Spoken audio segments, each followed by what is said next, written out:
Welcome everybody. I'd like to, first of all, thank Michael Tabor for organizing this event. Thank you very much, Michael. In this troubled times of the COVID-19, almost everything has changed, and particularly how we do production. We're faced with how to re-engage the film and video production business in a safe way.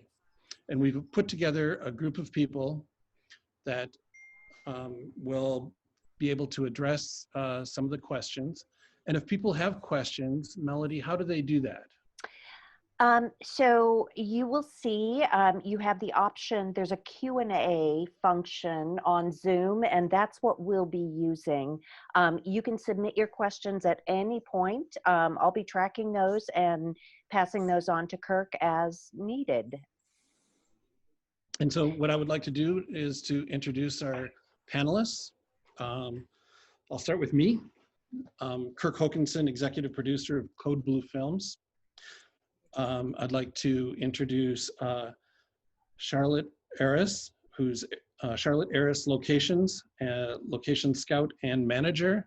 She's the telephone in the bottom of your screen there. We have Melody Bahan from the executive director of the Minnesota Film and Television.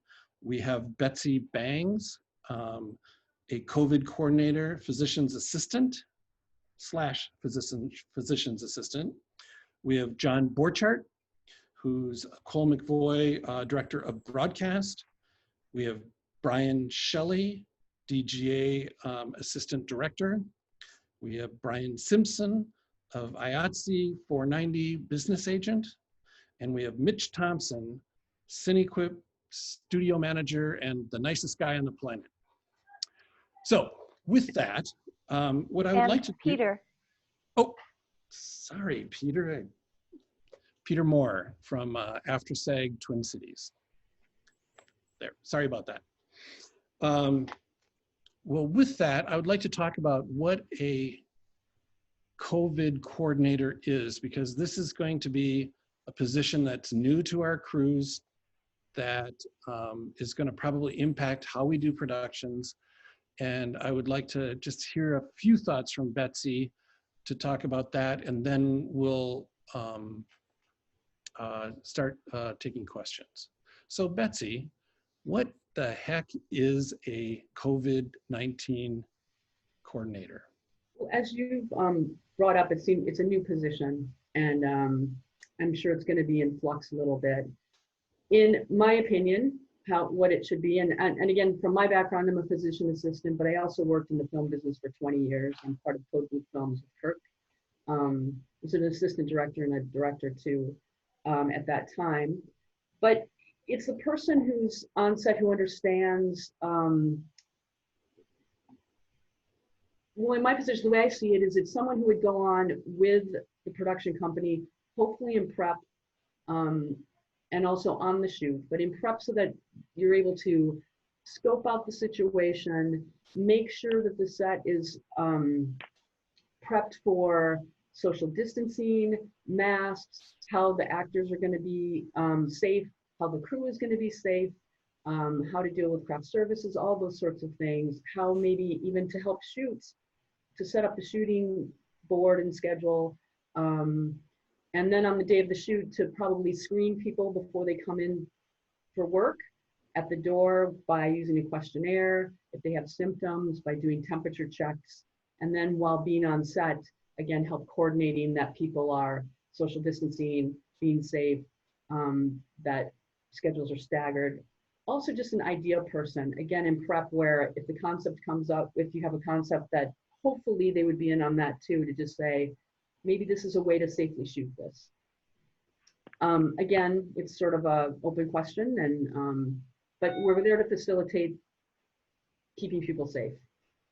So with that, I'd like to turn to Brian Shelley for a moment, because you mentioned the fact that this is a big pre-production issue, and I'd like to hear from Brian what his thoughts are in regards to that. In regards to the coordinator, per se? Yeah. And the impact on the entire production too. Well, I think it's going to one of the biggest aspects that I think we all need to face, and some of you are, that are watching or have already been dealing with this. I have personally not, but I've been talking with a lot of people who have. We need to extend our pre-production phase quite dramatically, I think, for most shoots at this point in time, including bringing in, if we have a coordinator, they need to be part of that whole tech scout. Those tech scouts, starting off with tech scouts for jobs, once we're brought in, need to start happening a little bit earlier than 2 days before the shoot, so that we can plan for all of the locations and how we're going to safely set things up for all of our various stations, our sort of zonal grouping. We need to have extra time to plan and coordinate all of that planning for the shoot, so that we've got it nailed down before we actually step on set. Things will always come up and change, as we all know, but we definitely need to spend more time in advance really planning out like we used to do. I believe John Borchardt said it in a discussion we had recently, like we used to shoot with film when we had very limited resources on what we could shoot and the amount of shots we could do, and work through with everybody involved. And that means bringing in all of our key department heads as well into that planning phase to discuss each and every aspect of how we're going to go through each shot of the day. With that being said, I'd like to turn it over to Charlotte for a second, and to see what her impressions are of what needs to happen on a location, either prior or things that we should consider that we're probably not thinking about from our standard location. Sure. So one of the things that needs to be addressed is how we're going to return the home to the homeowner.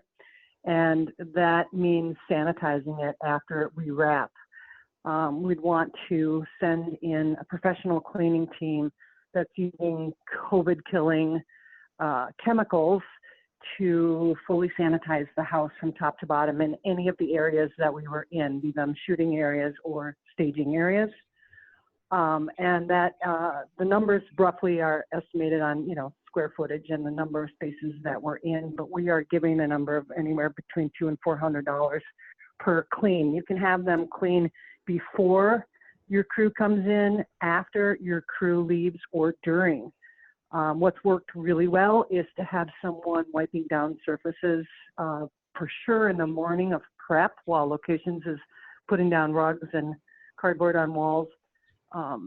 And then doing a deep clean afterwards. It seems to be working really well. The other difference in COVID times is that we are suspending our garbage haul away program. For the time being, we cannot have garbage in personal vehicles anymore. So hiring a production van or truck that can take the garbage to a designated spot at the end of the day. Or we can have the cleaning crew haul it away for an extra fee as well. Also, the rugs, we can't have used rugs in personal vehicles either. So those rugs need to go on a production truck and get returned to Cintas over in North Minneapolis. In addition, we also need to offer the homeowner a hotel stay. So they don't have to come back into their house until it's been fully sanitized, which is usually happening the day after we wrap. So that becomes an additional expense as well. And then just the things that you would expect, having tons of hand sanitizer, lots of signs up, reminding people to wash their hands, close the toilet lid before you flush, just tons of signage. It's happening, but we need more. And then just people to remind us to be looking at, when we get really busy, we tend to pass each other in doorways more than we probably should, or back up onto people as we're having conversations or working. So yeah, in a nutshell, that's kind of it. Okay, thank you. And so with that, I'd like to take us to Mitch, being in a studio environment. What kind of things have you seen in the studio that has directly impacted from the COVID-19 situation? Well, space becomes important, and being able to spread out more. you know, one of the first things I did was a tabletop shoot, and my studio, which isn't super small, you know, I was kind of told that it was maybe not big enough anymore for a tabletop shoot. So it just shows you that you need more space in order to make things work. I think the hardest part is people do fall back into the same sort of routine of being on a film set. And I think that goes to what Betsy maybe really is saying. It's just, you need somebody there to remind everybody. I've had various numbers of jobs, and it's ranged from terrible to, I wish I had maybe been a little firmer about what I was expecting, to fantastic. There's a job here right now. I know Carrie Bush, who's on here, was involved, and I thought they did a really good job. But, you know, people forget, and they end up working together and just doing things like they do because they get into the zone of doing their job.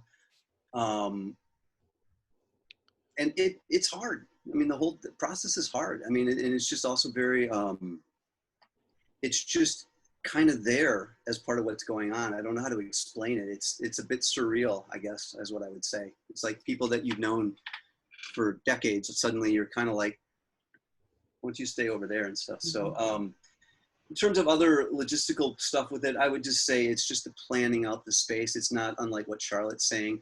You have a little more control over a studio, obviously. You know, it's more set up to deal with what you're dealing with. It's probably ideal in a sense. It's also not ideal in that it's confined spaces, and it's everything that they pretty much say you shouldn't do is on a film set. So, you know, so yeah, I guess that's I could go on and on. I'll stop, but I mean, I'll wait for more questions, but that's kind of my overview so far. Yeah. Well, and so from what Mitch is saying too, I think it just has to get to be second nature. It's just I think COVID's going to be around. It's just going to be around for another year or so until they get a vaccine, the whole situation. And even then, it's just got to be, I think it's just going to take time for people to understand to stay away, keep your mask up when you're inside or in close distance. I think people will get there. But, and as Brian had said earlier too, it's just a reminder too, each job is different. And so there's just going to have to be different planning for each job in particular for the concept and what they're shooting. You know, in your space and your size and all of that sort of stuff. In taking that, I'd like to talk to John Borchardt for a moment, in the sense of, with these new kind of restrictions within our industry in terms of how we interact, how are the clients doing in terms of realizing or accepting these changes that are coming? Well, thanks for the question, Kirk. What we're telling our clients is that right now we know two things. We know that we're going to spend more, and we know that we're going to get less. We have to be much more careful, as Shelley was saying, that we've got much more careful about planning, and we can't just run around with cameras anymore and pick up shots at random. So they understand that this is going to be a lot more discipline on their part and on our part. Lots of questions have come up about who's going to be the COVID cop on the set. So I'm glad to hear about a COVID coordinator, and I hope that that what the position is comes out soon, and that we can find out from the production community what qualifications it takes to be a COVID coordinator, and not that we just not to be little production assistants, but we can't just put a hat on some kid and go, okay, here's a can of Lysol and a rag, go clean things up. We need to be able to assure our clients that we really have qualified people helping us through this on the set. On the other hand, I think it's going to be important for the production people to make it clear to the agency people and the client people that these rules apply to everyone, because as you all know, I don't know if there's any other agency people listening in here, but sometimes we think the rules don't apply to us, and we have clients that think the same way. And it's going to be up to all of you to make it very clear to all of us that these rules apply to everyone. And if you get a finger wag, it's because you have it coming, and you can't go griping to someone that somebody put you in your place, because it's going to be important for everyone to follow it. And I think that that's really, really important to stress, is that, if Minneapolis or Minnesota has like really one bad shooting experience where things go badly, that could be really a death knell for this community or for a lot of production. So I think it's really important for us to get that information out. Mitch. Yeah, I'll just add to that, and I think I said this in our pre-meeting, that the one thing that I've seen is that if the leadership of the production, the people who are in charge, are taking things seriously, it sets the tone for what's happening. But if that leadership isn't, it falls apart, because everyone's like, oh, just business as usual.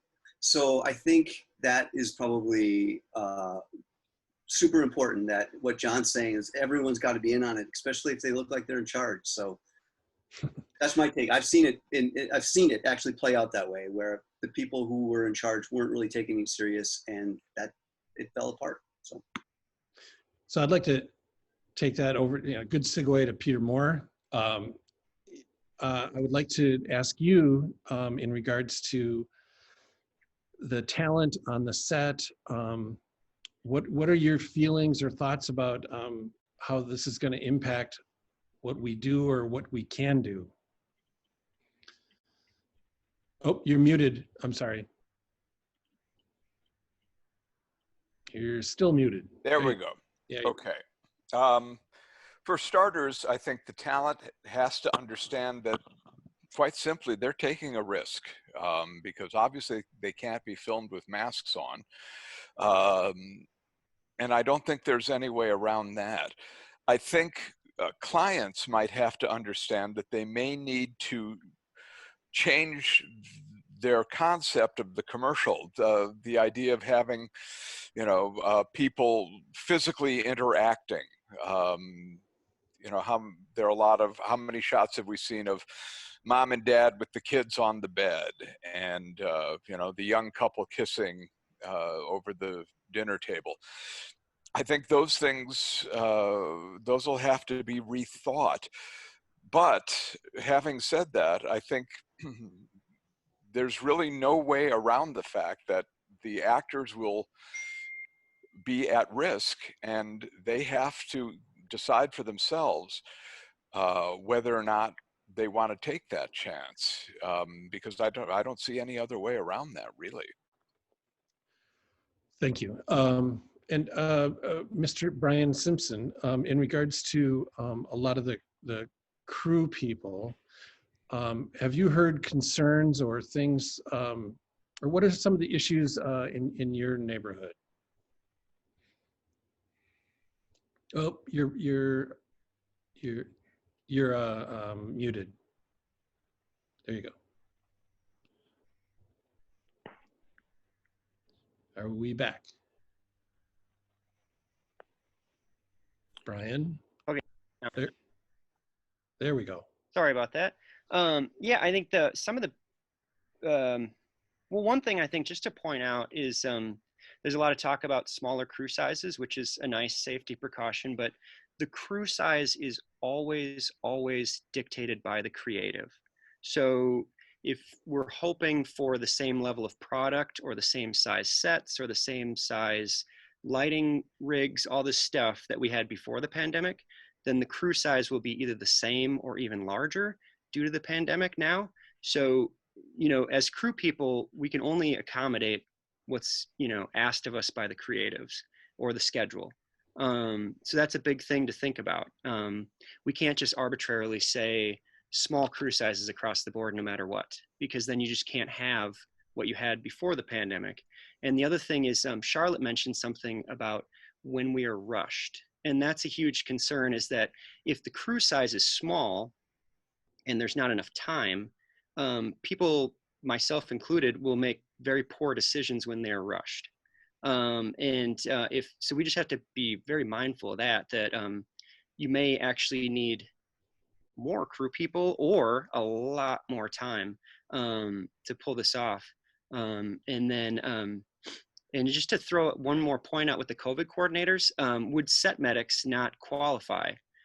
We have underused set medics in Minnesota already. that are really not on too many shoots. So they have a background in both medicine and working on a film set. Those people are available for your needs. Yeah. Absolutely. Okay. And Melody, I have a question for you. Are there rules or government dictates that apply to us that we should be paying attention to? Yeah, absolutely. The governor's executive orders for what are considered non-essential businesses, which is may not seem like it's what? I know, but yes, we are that. There are a number of requirements, including social distancing, and I know there was a question about figuring out when you're in a private house, what the square footage and social, the governor's guidelines require social distancing of 6 feet. So, and that holds true for all businesses. But the important thing to know about what the state is requiring right now is that the state is requiring every business that is restarting, and that includes all of us, to have a COVID-19 preparedness plan. Now, you don't have to submit that to the state, but you need to have it done, and you need to have it available if requested. Now, they have provided a handy template for you to use to create your preparedness plan. And for everyone, I think that we are recording this this webinar, and once the video is ready, I will send out an email to everyone who is registered that will have a link to the video. I will also have a direct link to the template that you can use for your preparedness plan and to the governor's guidelines. Yes, we need to follow all of the rules that the governor's guidelines have laid out. Great, thank you. And I was curious, are there any questions from our audience at this point? Why, yes, there are. First, I want to say, Carrie had a great suggestion that we've actually touched on before in response to casting issues, that casting family members or partners in things will get around some of those concerns about putting strangers together in a non-socially distant way. There was a question about getting trained as a COVID coordinator. And I don't know if there is yet any sort of thing, any such thing. And yeah, Betsy, since it's such a new thing, I don't think there's any real hard and fast rules about it, or what have you found? No, I mean, it just, all I can think of is in my own head, how I'm envisioning it. And again, because my background is also in film, part of it is planning with the AD and the director of photography, I think, and just like what Brian Simpson was saying, it's like, if you have a big lighting setup, then it's a discussion with everyone saying like, hey, maybe we need a pre-light ahead of time so we don't have the same amount of people on the set. You know, how do we shoot this? You know, we can just do the close-up and everyone off the set, or we need a close set. It's just, I think it's helpful if you have a film background so that you can do it, but that's a hard, that eliminates a lot of people. So I don't know, I mean, that's going to evolve too. I know that there's some people who have a film background and have a medical background, myself included. I think Lisa Van Dyke does. There may be others. It may be that a set medic could, but I don't see them as much being able to, you could train them to, but working with like someone like Brian as an AD, not that you're the AD, but that you're there to kind of say, okay, we're switching this out and we should do this. And, you know, sort of have that background knowledge of film too, to help kind of configure the space and the schedule with the AD and the director. Anyone jump in if you think that's not. No, I have just a quick question for Brian. Brian, does the DGA see this as a two-person Yes, the DGA position? does see this as a two-person issue. It's a medical and a set coordinator, which would be a PM. So somebody who's basically a health safety officer and somebody, or coordinator, and somebody who's a COVID coordinator on set that would be more in that PM realm, that has base knowledge, that can be working with the ADs and working to coordinate, making sure things are going safely on set, but then also a medical person that's in charge of sort of the overall system. But that's also taking into account that they're pushing towards, and so are all the other unions with their Safe Way Forward plans, is pushing towards also testing for large shows, Yeah. you know, and doing those sort of, you know, getting tests for all their employees before you even show up on set, which is not something that I think was available to us at this point in time, or, you know, reliable. It's not. That is a question for Betsy. Is testing even available now? No, I mean, I think it's complicated. I guess, if you're on a series or a feature, I get it, because you've got more control, where maybe the medical personnel could make a step with some lab and get, so that you can test them weekly or that sort of thing. But for a 2-day, 3-day, advertising shoot, commercial, it's just not a reality. And even in Minnesota, like even Fairview, where I work in urgent care, you have to go through virtual person on the phone. They have to see if your symptoms match. Then they'll order a test for you. It's just not random testing. I mean, you can go if you get your provider to do it for you, but it's just, that's sort of how it's set up. And it takes 3 days to get the test back. So, it's not unless they're concerned or you're a critical patient, then of course it comes around quickly. So, and also a test is one moment in time. So if you're in the middle of an incubation period and it doesn't come up on the test yet, it might come up tomorrow. So I don't know. I think the best defense we have right now is to try to screen people coming in the door, where you ask, do you have a cough? Do you have shortness of breath? Do you have a fever? They say no. We do a fever test, a temperature. They have a fever. You're going to have to deny them coming in. And you probably need to deny people with coughs and things too, because you don't know, you can't eliminate it. And one person on a set, it's just like the bar situation right now, which I'm sure you've all heard on the news. The bars are just petri dishes and everyone's going in, and it's just, I was just listening to a statistic yesterday, going to a restaurant inside or a bar, your chances of getting it jumps to 39%. So a film set is similar. You're gonna all be inside. If you're outside, it's much less likely you're going to get it. But if you're inside and talking and stuff, that again, super important you have a mask. But it's just, we got to just minimize the risk as much as possible. Some people are going to be fine. Other people, it's not going to be such a good scenario if you get it. So it just depends. And then you spread it to others. That's the biggest thing. So. And so then would it also be practical to require that the crew have N95 masks versus a cloth mask? An N95 mask certainly is way more protective. There's more of a shortage of those. Brian Simpson was saying how it's harder to breathe through them. I mean, I wear them in clinic when I have to see patients who have coughs and stuff, and you have to gown up and the whole thing. But I think other things are fine if you have social distancing. Honestly, the makeup person doing makeup on the actors, where the actor has to take his mask off to do makeup around it, it would probably be nice if they had an N95 to protect themselves from each other in those close quarters. I would recommend that. The thing about N95 masks is they have to be fitted correctly, but still they're gonna provide way more. Even construction workers wear them for certain sanding and that kind of thing, but it's way more protective than just a cloth mask. So Melody, do we have another question from our audience? Yeah, we do. And a couple of just comments and points.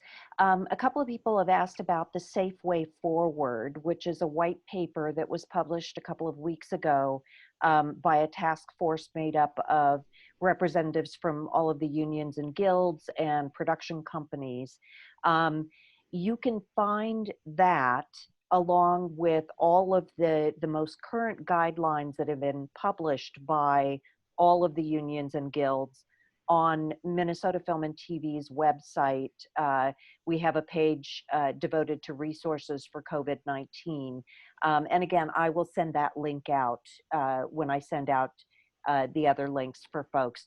And then Julie had a question as a follow-up on the preparedness plan about companies coming in from out of town who think that they are perhaps exempt from doing that.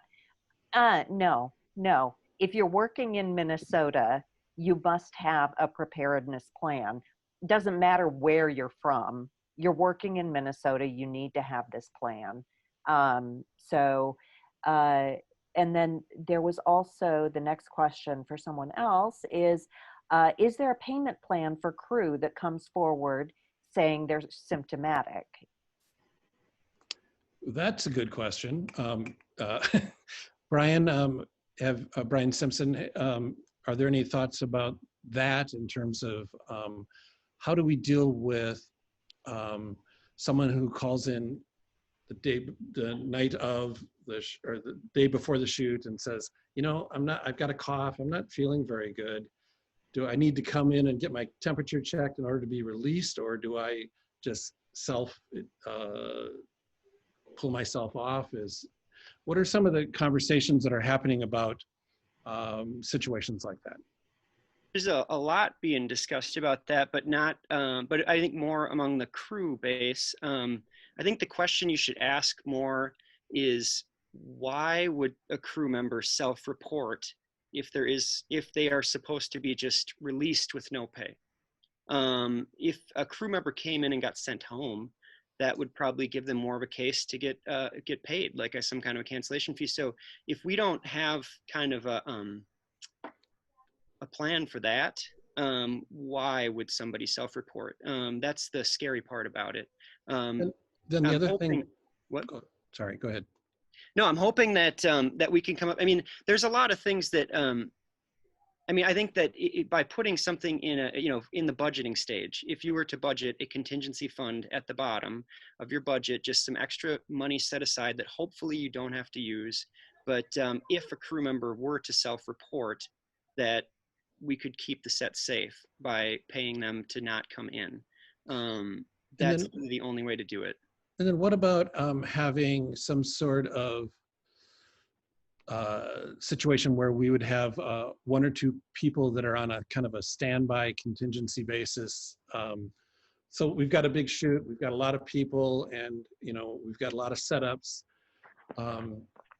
Is it something where we could have a couple people that are on standby if somebody were to call in sick or become sick? How do we deal with that? Well, that's the problem. Is there's no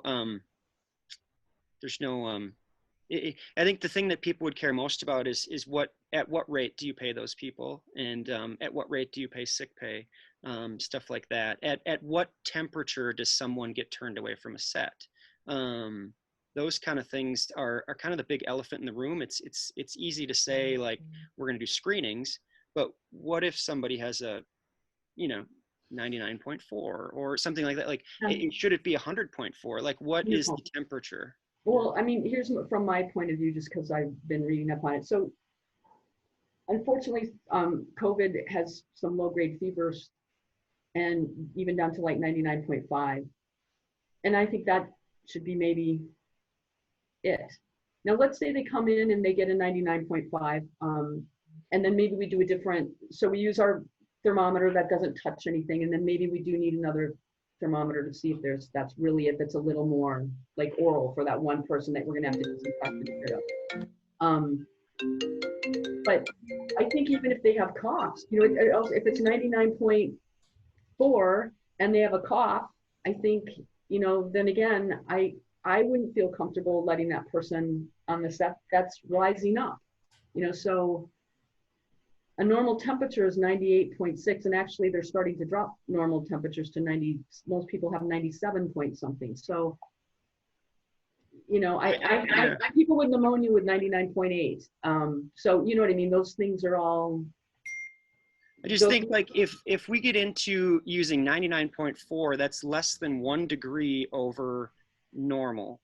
And what can happen is if a crew member gets sent home, this is a very, very small community. Everybody will know instantly, and then that crew member becomes, unfortunately blacklisted for a little while, because people aren't going to hire them. They're also probably not going to hire people that work, in Minnesota, people work in cliques, and the same grip people work with the same grip people every week.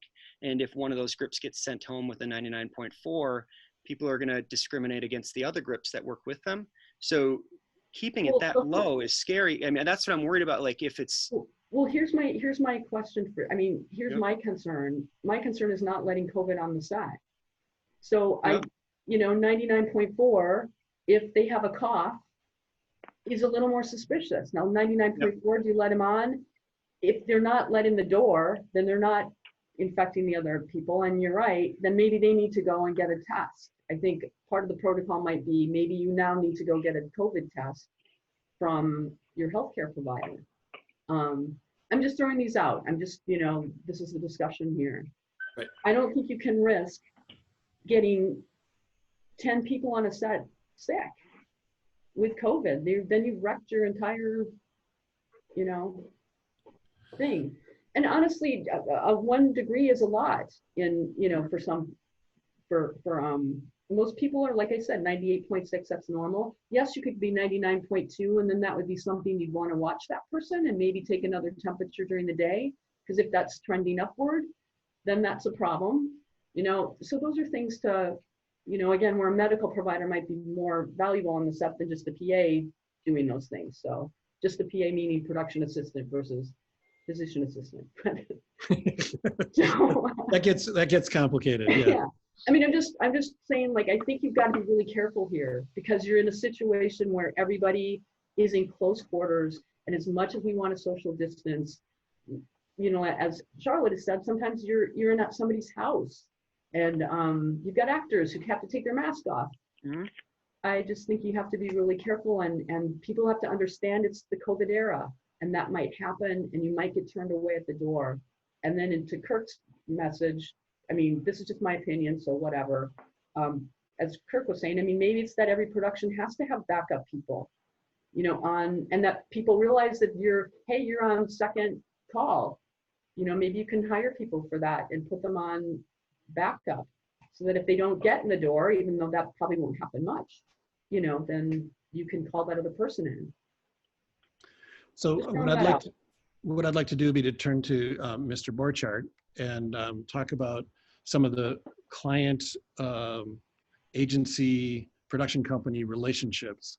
One of those being budgets, obviously, and then putting on some sort of contingency, either maybe just making something up here, but maybe there would be some sort of COVID contingency where there would be a cost plus based on crew sickness, rather than a percentage of the whole project, just maybe a subset of the crew that would be a cost plus in order to have good screening and good making sure that we have safety on our set. That's a good question, Kirk. I think that's all open to negotiation because every shoot is different, vastly different. And I think we're as interested in keeping everyone safe, and our clients have that same interest as anybody else on the set. And while it's really not up to us to come up with a plan of how to do that, I think the production side has to make clear that here's what we're going to do, and here's what's going to cost, and then the agencies and clients can decide if they want to do that or not. But right now, we're all expecting it. We just know that that's how it's going to be for a while, and I think as long as we're very clear about what those contingencies are going to be and the costs involved, I don't know how anybody could argue with that. I mean, it's in the best interest of everyone to be fair and to be safe. And I don't think you'll get an argument or a debate from anyone on the agency or client side. Thank you. Melody, are there any questions that are? Yeah, there are some questions, and one thing if I could just give all the panelists a little hint. don't answer the questions online in the Q&A function.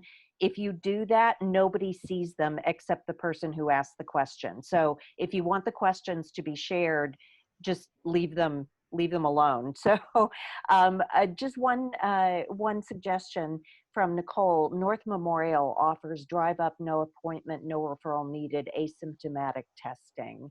So that's good to know. Yeah. Who is responsible for cancellation fees if a key crew person or talent becomes symptomatic? Cancellation fees, anyone? Yeah. Well, I think that we kind of started to address that with Brian, and you know, we are not going to solve this problem right now. More the fact that I think it's really important for us to raise all the questions, or raise questions, so that we can be thinking about this when we're bidding projects, or when we're you know, talking about how productions could be done. You know, this virus is going to be here for, you know, years. It's going to take a long time for our industry to figure out how to work with it, and then, you know, until we get a vaccine, it's going to be a long road. So I think that's what's really great about having this forum, to get people thinking about some of the issues that we have to deal with. So yes, Melody. Yeah, I have another question. What are best practices for client monitoring Video Village, and can we force clients to stay home? John? Oh, I wish we could have answered that years ago. I don't know. I don't know if we can force a client to stay home. I think what we can do is make production aware that the client intends to be there, and then kind of let the chips fall where they may. That's more of the careful planning that Brian was talking about. So I don't know that a production company can tell the people that are paying them what they can do as far as attendance. We can certainly make recommendations that they stay home or not stay home.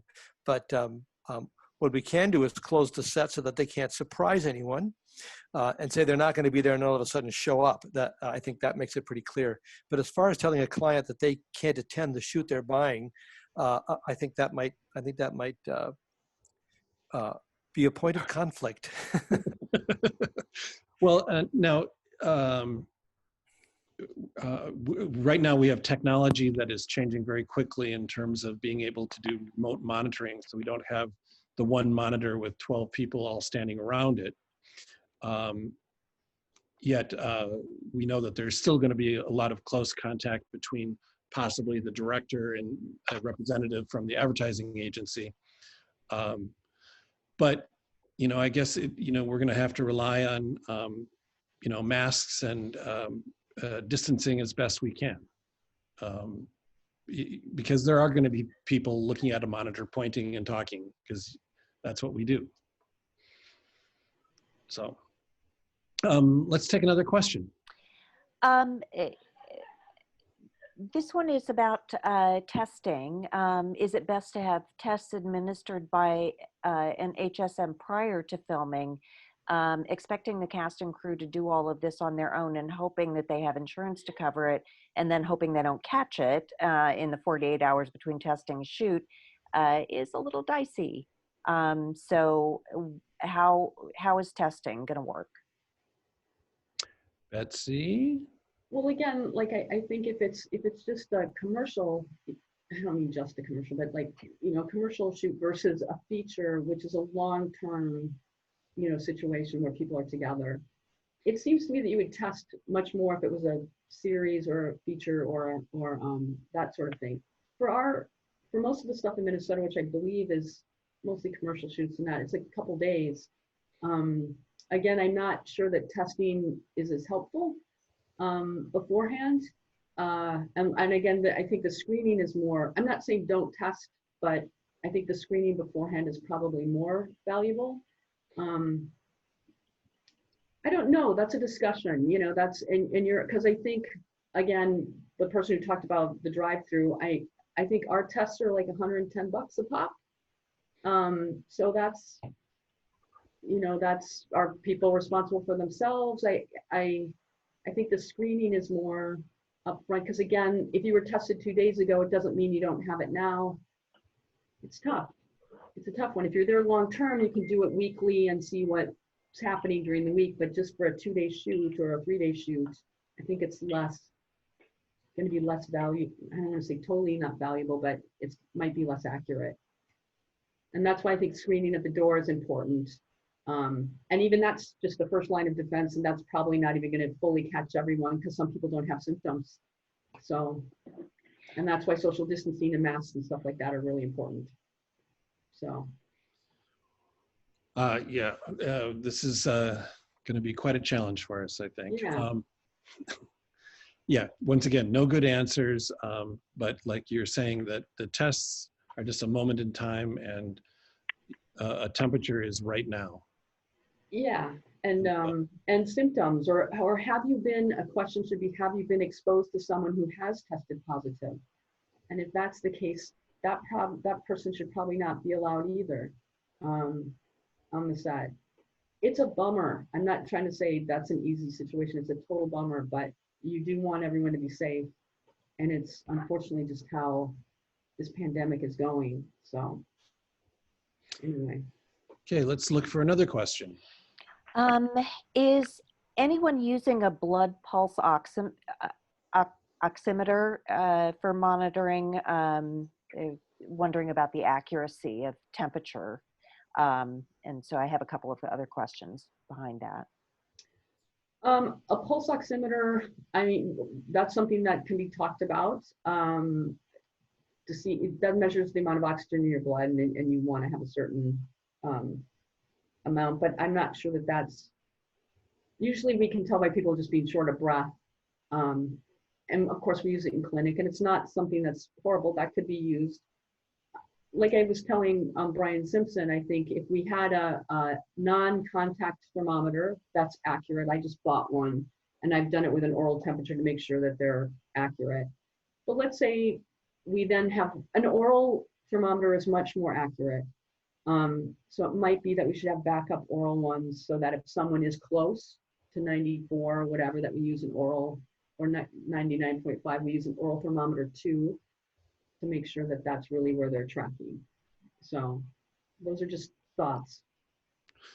Pulse ox is okay too. I mean, that's not a bad tool. That's always a good tool too. And there is a follow-up on that, Melody? Yeah, is there, and I should know this, but I don't, is there like a screening one sheet available somewhere, Betsy? Yeah, there's actually, COVID has quite a bit of different symptoms depending on the person, but I think the biggest ones that, you know, we should worry about are cough, shortness of breath, fever. Have you been exposed to someone who's tested positive? Mm-hmm. There's some other ones too, and that might be something that would be on the sheet, but might not be as, you know, as high on the list as something that would be COVID. Right. But yes, there is a sheet, and it's of questions that I think they should take before they walk in the door. Is that part of AICP's guidelines? Will people find that in the guidelines? I don't know, to tell you the truth. I'd have to look. I can't remember. I've read so many guidelines now. They're kind of getting all like, I totally LA get it. and the ones in Chicago and all that. So I'm kind of, we'll have to see. Yeah. Well, if we could look at that, I'd like to include that or highlight that when I send out the email with links to folks. Yeah. Okay, so another question, please. Oh, thank you, Julie. I should know this. The state of Minnesota Department of Health does have a screening one sheet. So I'll make sure that I include that. Excellent. Yeah.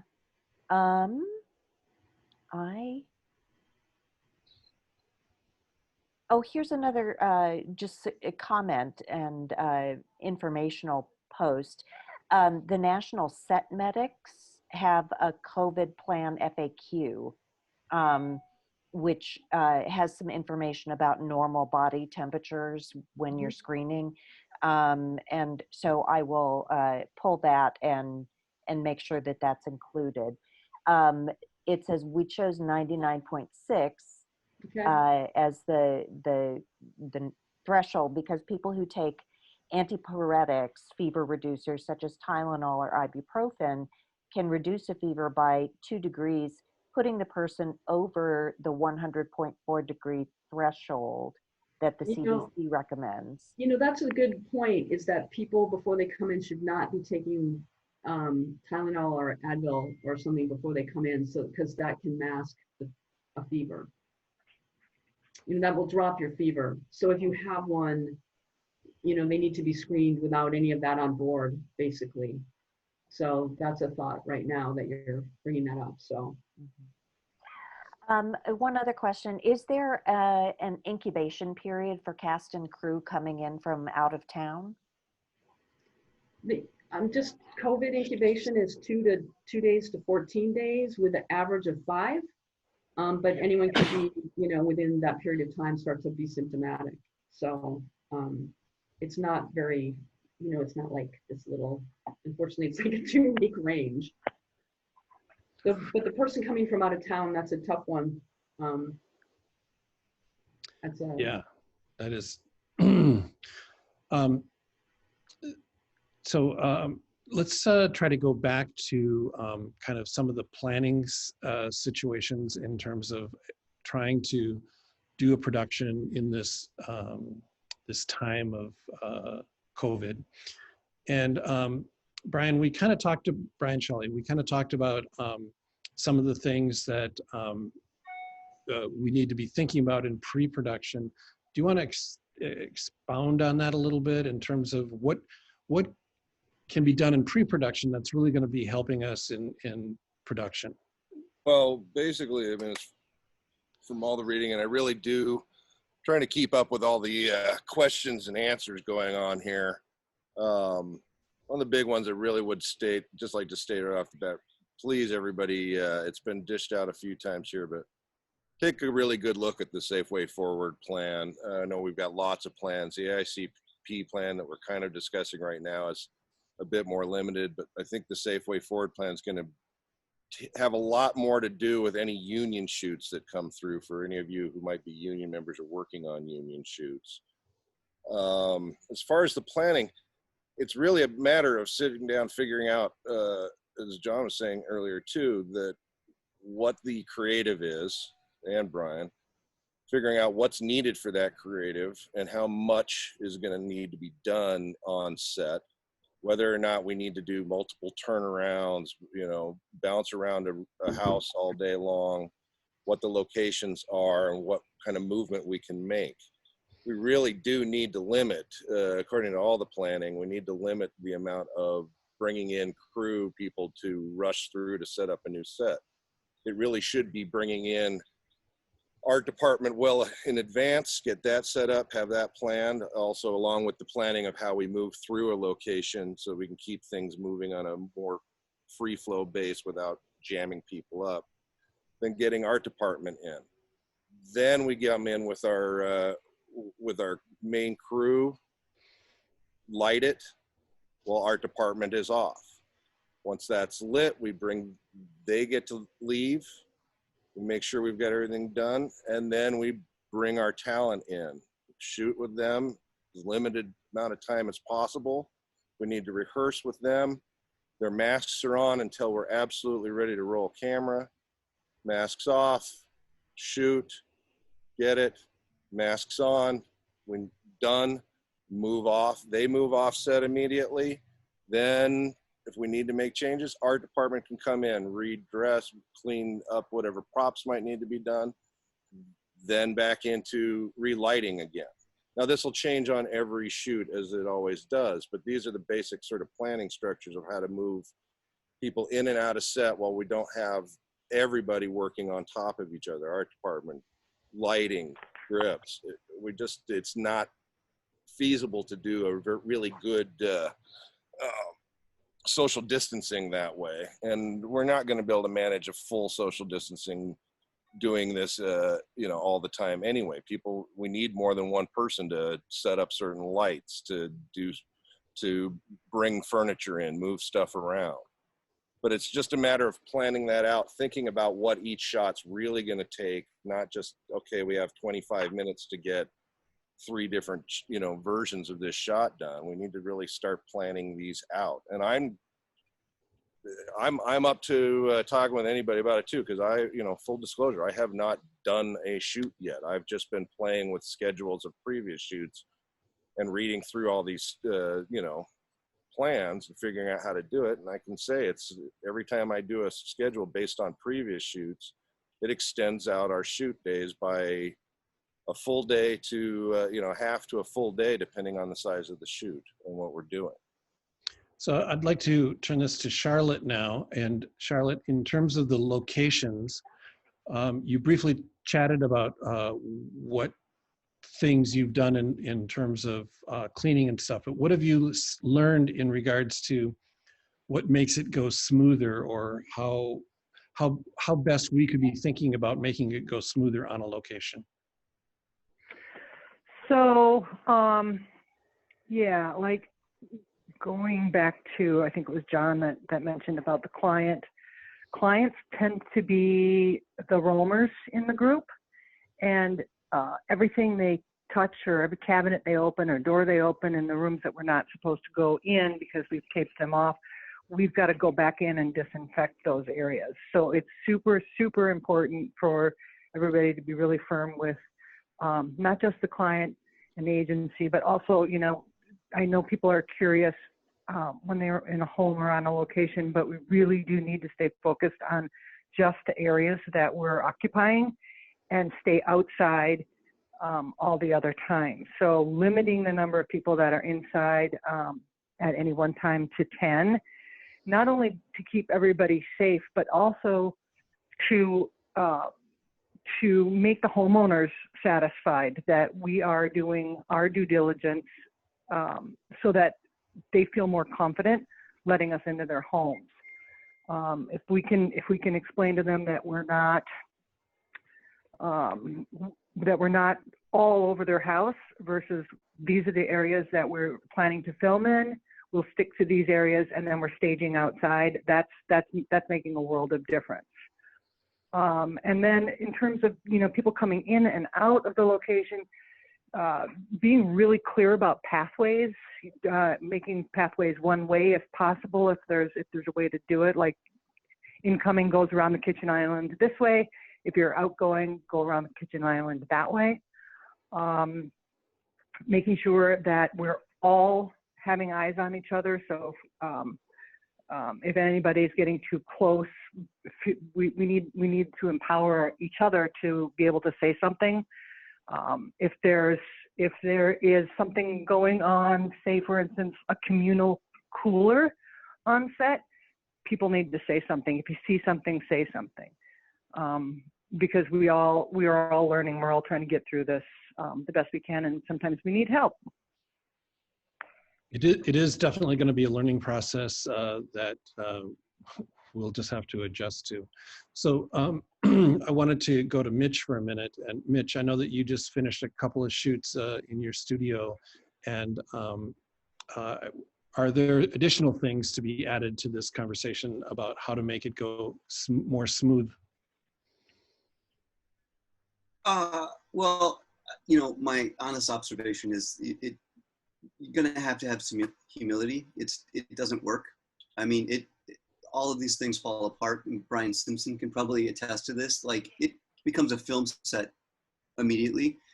And I think that it's just the vigilance of realizing that just because it's breaking down doesn't mean it shouldn't have to go back to how it needs to be. I mean, that's the one thing that I've seen is it just becomes all so familiar and so usual, and everybody just starts being how they would be on a film set. I mean, I think it's hard for people to remember that it's not normal anymore.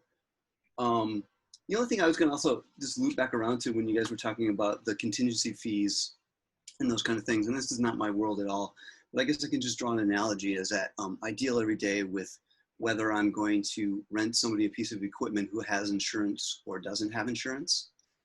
And, you know, I make the calculation based on a number of things, you know, one of them being the threshold, the value of the equipment or whatever.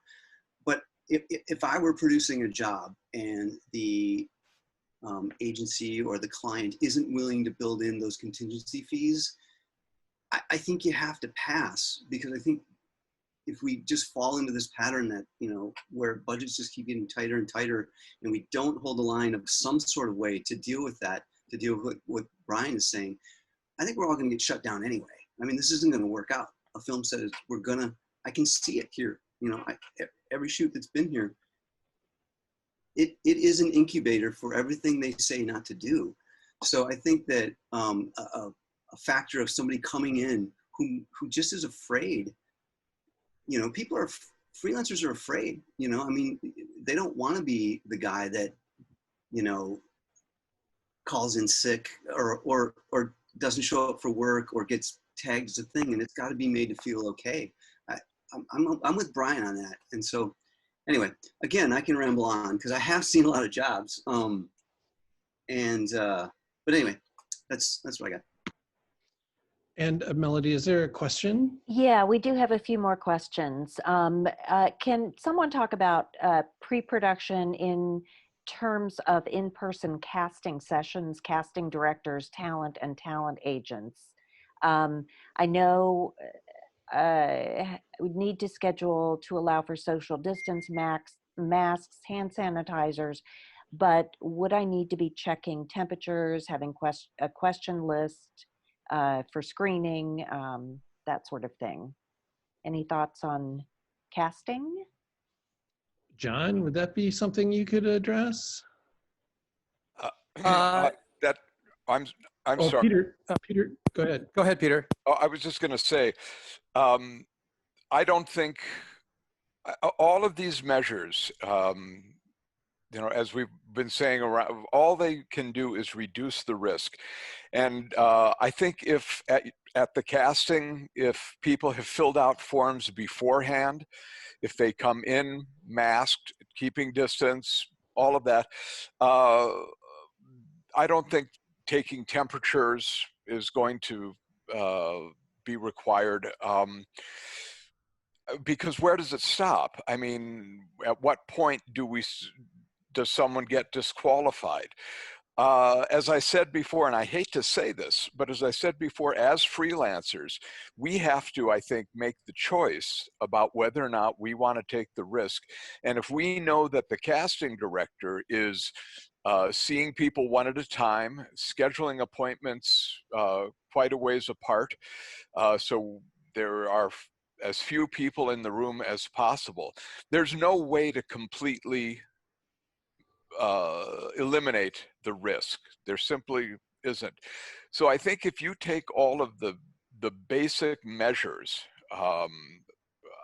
eliminating one or the other, I think everything I've read has talked about social distancing and masks being the two most important elements of preventing this. And I think if you do that and get as much of the form, you know, as many as the forms filled out beforehand, maybe send them out, actors, bring them in filled out.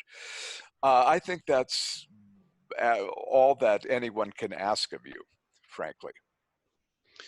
Thank you. Is there anything, John, that you'd like to add to that or thoughts on that?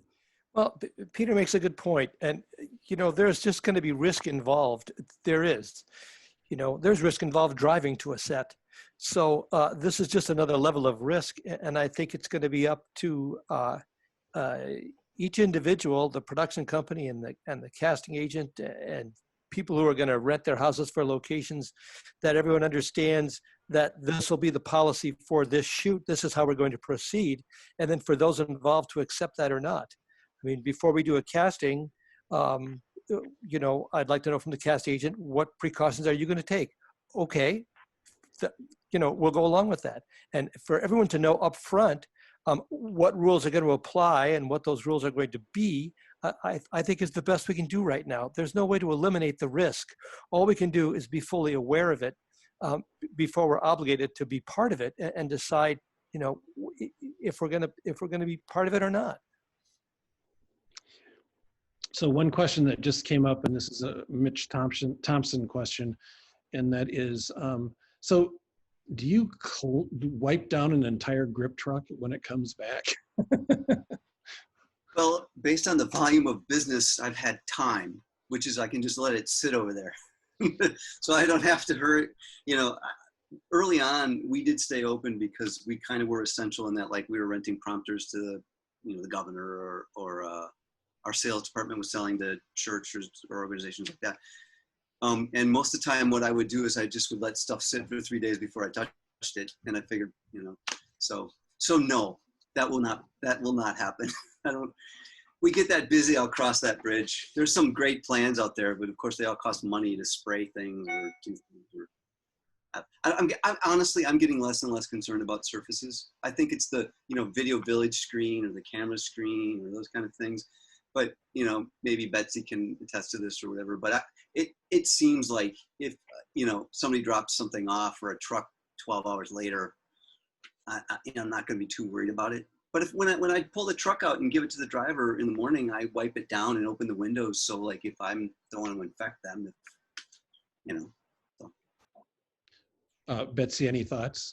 Yeah, I mean, the surface, you're right. I mean, I think the chance of the surface is much less than being in a closed space without masks on and talking, you know. But certainly, like a prop that's used a lot, I would probably want to, I mean, you should still frequently disinfect stuff on the set. I don't mean to say that, but yeah, I think that risk is a little less than the close contact in a closed space. So, but there is still a risk. It's just a lot less, basically. Sorry, I was distracted by a text message. Is there another question? Just a follow-up on the casting issue from Casey, what he's seen and heard from casting directors in LA and New York regarding casting is that casting directors are and will be requiring self-tapes for the first call, and callbacks will be done via video calls. So that's some information there. We do have several more questions. Betsy, for indoor shoots, medically speaking, are fans helpful to run before and after? Well, certainly you want to have good ventilation. So you don't want to be just all packed into an area. I don't know, you know, sometimes fans aren't. I mean, for example, in clinic, when we were first happening, we wouldn't do, we were stopping doing any sort of aerosol treatments because it's blowing things up in the air, but these are actively sick people too, so that's a different situation. But fans, I think you want windows open and things like that, but that can also push things around. You just don't want dead air. Maybe fans afterwards too. You might need them. I mean, I want to think more on that. I just want to read up more. So I don't want to give a perfect answer on that. I'm sorry. I don't have a great one. I just know we want ventilation. So. And another question. Yeah, is a comment question, which I actually do have, I can respond to in part. Part of being afraid in this era is being a 1099 worker and not a W-2 payroll employee with no insurance or safety net.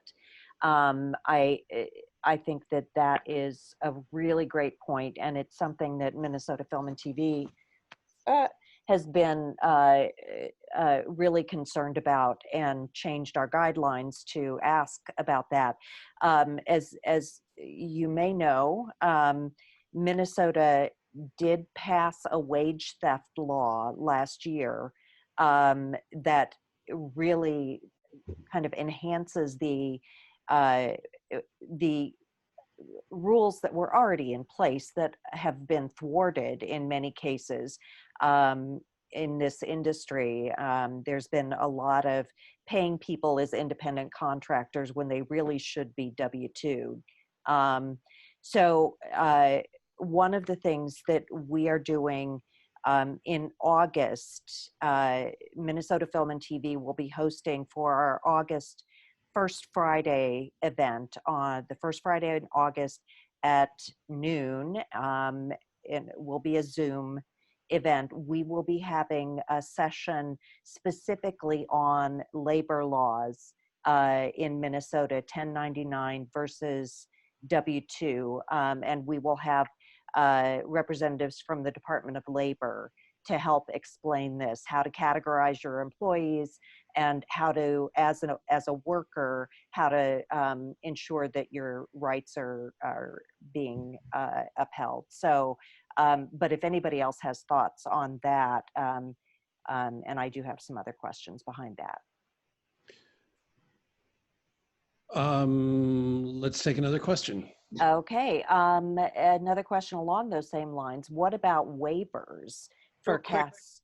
Real quick before you go ahead, just as a pointer, just to piggyback on that question just a little bit, productions that are paying health benefits, I think, have a lot more leverage in what they ask of their crew to go do outside of work. If you're saying like you need to go get a test, or you need to do X, Y, and Z, or you need to see a medical professional, different things like that. If you're offering health benefits, then I think you're in a position to request those. If we are pretending that our crew are independent contractors and then asking them to do X, Y, and Z to help us, then I don't see how you have that leverage as much. Okay. Yeah. So next question is about signing waivers, cast and crew being asked to sign waivers. Who has liability? And this gets back to the big issue of insurance. SAG says an actor should never sign one without calling your business agent. What are your thoughts on waivers? Peter? Again, their lawyers laugh at them because there's simply no way to prove that you got infected on the shoot. You could have got it anywhere, on the way to, on the way from. When Trump had people signing waivers for his Tulsa rally, everybody said, sure, sign it. It means nothing in court, simply because you can't prove where you got this. As we all know, you've been tested. If you leave, when you leave the clinic, you could get it. So I think, waivers might make us feel better, but legally, they really don't have much weight. I would just throw out one other thing about that, though, that I was thinking about after we had talked about that before. Let's say one person came on the set who had it, and then suddenly 10 people on set got it. Then if you had a bunch of people on the same set get it, then you could probably say you got it on that set. So I'm just throwing that out. I don't know what that means. I don't know if that, you know what I mean? I'm just throwing that as a, versus that the one person got it, no one else got it. Maybe he got it at the grocery store or whatever. But if you have on a set, then that's a problem. Then that might be different. Yep, that's a good point. That's a fair point.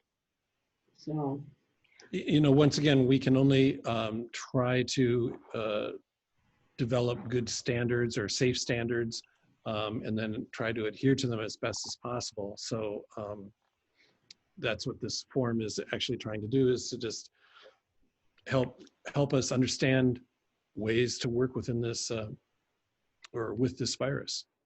I think just to point out, to say what Kirk had just said, I mean, I think that's the best thing we can do is aim high, but not necessarily expect that we're going to hit every single one of these guidelines. There's so many of them, but there's also just so many issues we can't avoid. If we're going to have the grip department put a dolly up onto track, well, before the pandemic, that took 4 people in close quarters. And after the pandemic, it will still take 4 people in close quarters. It's just, there's certain things in this industry. I mean, this industry is entirely labor-based, and we've tried for 100 years to limit the crew, and it never works. And we will always have people in close quarters. So we just have to do the best we can. And I hope, we can, but there's going to be certain situations that just don't work. well, like you said, Brian, too, like you're right. You got to put a bunch of people to lift the dolly on it, but then they should all wear masks. You know what I mean? Yep. We have to do what we can in that situation to minimize it as much as possible. So I think that's Yes. No, you can definitely, no, you should definitely, I'm not saying not to wear masks. I'm just saying that there will be many situations where crew are working in very tight quarters in groups, because there's just no way that we can avoid it. No, I totally understand what you're saying. And yeah. And let's take another question. Well, I think we need to talk about insurance. What that certainly seems to be the big question for a lot of productions around the country and the industry. What about liability? What happens if somebody gets sick and the set needs to shut down in the middle of production? You know, once again, that's probably talking more to a longer term series or television show. And yeah. Kirk, Kirk, Go maybe ahead, I John. can help answer that, because we checked with our insurance company, with Marsh, about that very thing, and they came back and said they're really, your insurance does not cover you if your set is shut down because of COVID any more than you can't buy a house insurance when your house is on fire. We're kind of in the middle. We're kind of in the middle of the situation, and no insurance company that we have found will touch this issue. If it's a COVID-related issue, we're just not covered, and they've told us that outright. That you know, we're in the middle of this pandemic, and we all know it, and it's everywhere, and it's just not an issue right now because it's so prevalent that you know, you can't buy weather insurance in the middle of a tornado either. You know, when the event is occurring, the policy is not going to cover it. Well said. Melody, any more questions? Let's see. I think that we may have covered everything. If we did not, I will certainly go over all of the questions and include any answers, try and get back to people and make sure that we send out all of the relevant links. Some people have shared some good links with us in the Q&A, and we'll include those in the email to everyone. Well, then in closing, is there anything that anybody would like to say at this point? Well, then what I would like to do would be to thank all of you for taking this time today to spend and help enlighten us in regards to our future in terms of dealing with this virus. So once again, I'd like to thank you all and thank our viewers for tuning in. If you call this tuning in, I don't know, but thank you all very much, and hopefully we've provided some insight. Thank you. Thanks. Thanks, everybody. Let's all keep talking about this.